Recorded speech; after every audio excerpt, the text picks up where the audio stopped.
not just in Kenya, everybody in the world, given opportunity, they'll find themselves in America. But the reality in this place is not what has been portrayed. And I don't, okay, partly I fault the media in the whole concept of it. TV, movies, radio, music, everything. For the image, and we human beings are so susceptible to image.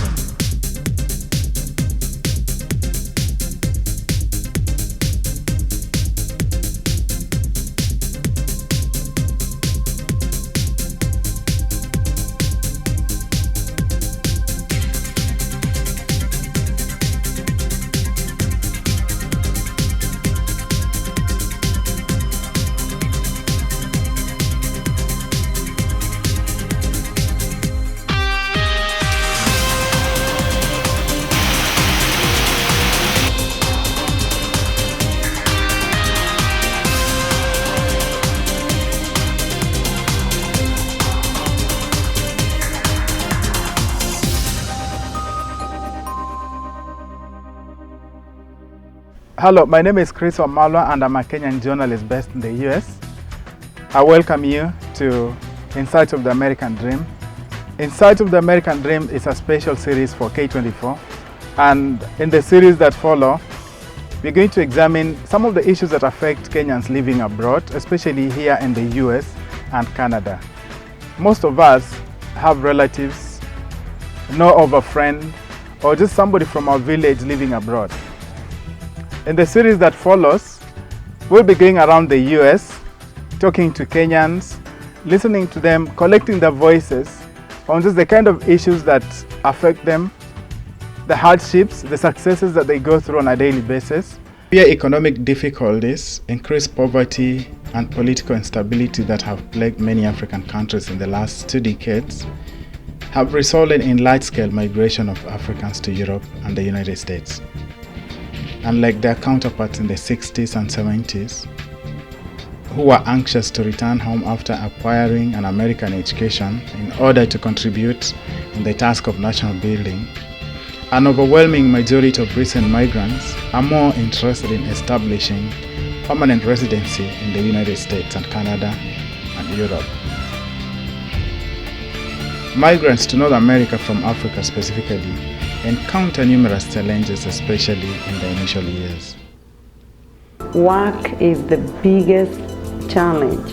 While we were able to live relatively comfortably with moderate income back in Africa, once we get to this country, even the family tradition as we knew it, mother, father eat together at meal times or have things to do together, you find in many cases that's a big challenge to maintain the traditional setup as we knew it. I mean, there's a tremendous amount of pressure put on the family unit. Why? Because when you come here, for example, just to give you an example, you need so much resources just to barely making it. You know, I'll give you an example. When I was in Kenya, my dream was to, when I come here, if I get a job that pays me $10 an hour, I'm a rich man.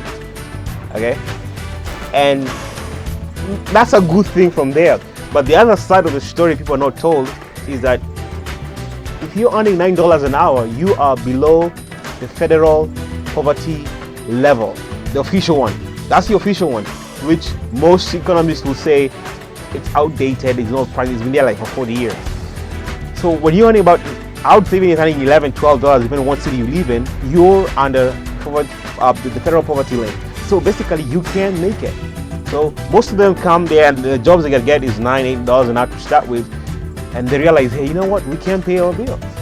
All right, and then what next? They gotta get another job. So when you get another job, you don't have time for each other, whether it's a married couple, they don't have time for the kids. That's where trouble begins now.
The most significant challenge, of course, involves adjusting to a new culture and environment.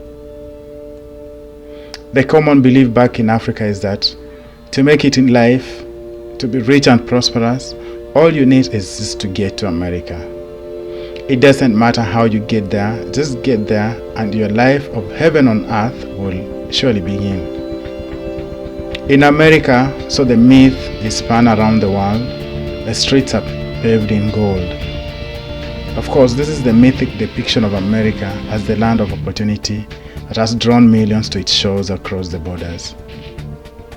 The age-old captivating song, "Give me your tired, your poor, your huddled masses yearning to breathe free, the wretched of your teeming shore, sent this, the homeless tempest tossed to me, that are engraved in the Statue of Liberty, is still much alive beyond the borders."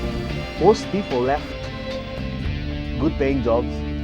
Most people left excellent workplaces, in excellent homes, with the law of better. Because at that time, the law has been, wow, America is much better. So everybody left, packed, and came here. Only to realize 10, 15 years later, they're still not getting up to where, I mean, this is 15 years later, they're not even getting up to where they were. And honestly, if they were told genuinely, this is a reality, this is a truth that, I mean, I thank God they're here, and maybe they are really honestly supposed to be here, and because they're making a difference wherever they are.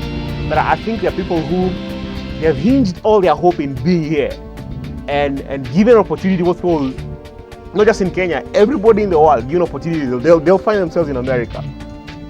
But the reality in this place is not what has been portrayed. As a youth pastor, Dan Makori has had to deal with a wide range of issues affecting young Africans in the US. From teenage sexuality to peer pressure, absentee parents to divorce and separation, the story is the same around the US. Frankly, a number of people who've gone back, these people with green cards, and they have gone back. They packed their bags. People had clinical depression, not just depression, they had clinical depression. They went berserk. They packed their bags, went back to Kenya.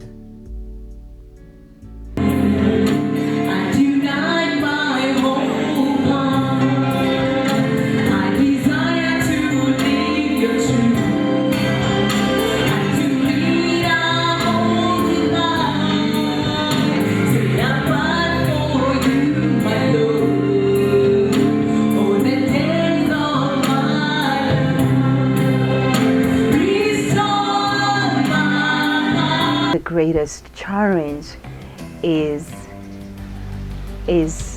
that your vision, you have a vision when you come to this nation, and I think I would say personally, I had a vision, I had a specific direction I wanted to go, and I had put it down. But when you come into this nation, you find so many distractions, so many challenges that nobody could have prepared you for. First of all, you go into school and you realize that you don't have money to go to school. You have now to support yourself, in terms of your livelihood and in terms of paying your tuition.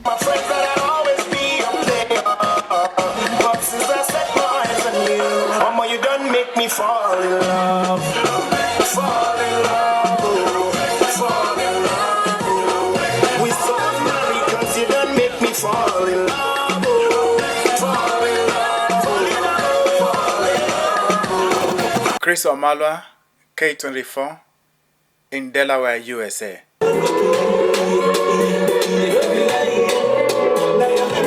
Everybody now!